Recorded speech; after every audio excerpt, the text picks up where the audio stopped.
So we decided to have our studio at a place which is very convenient in terms of location, in terms of transport, because all who work with us, it needs to be convenient for them to come in, to stay. They need to find places to stay which are nearby, and even for our clients.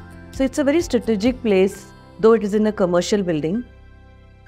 So as we walk through the reception area, there's a passage which is filled with plants, and obviously we have sunlight coming in through the studio, through the passage, because of the fluted glass, which again also maintains privacy.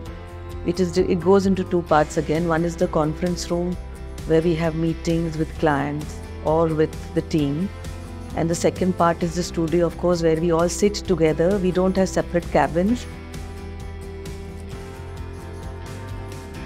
And there's another library come informal kind of a space where people can sit and read.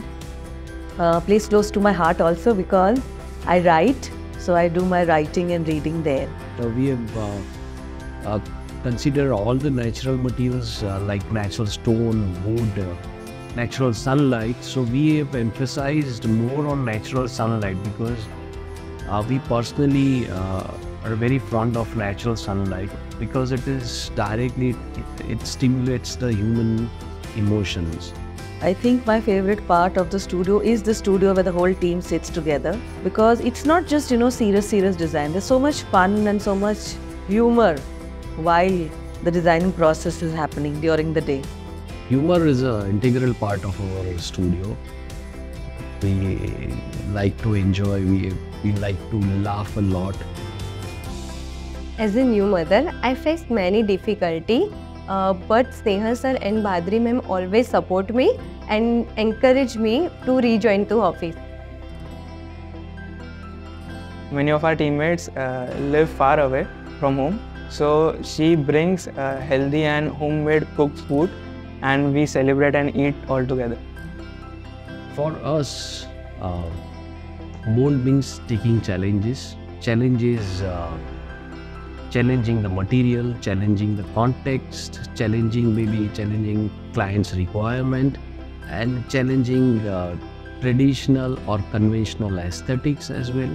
There are many forms of boldness, but standing against all the odds while designing. For me, bold is just being fearless, but of course always designing to the context. So eventually what we have realized is no architect is bigger than architecture. Architecture is something which is above all, no matter who have created it. Honesty and generosity in design, humanity in execution, and moderation in success. That is how, for us, designing has become a spiritual journey.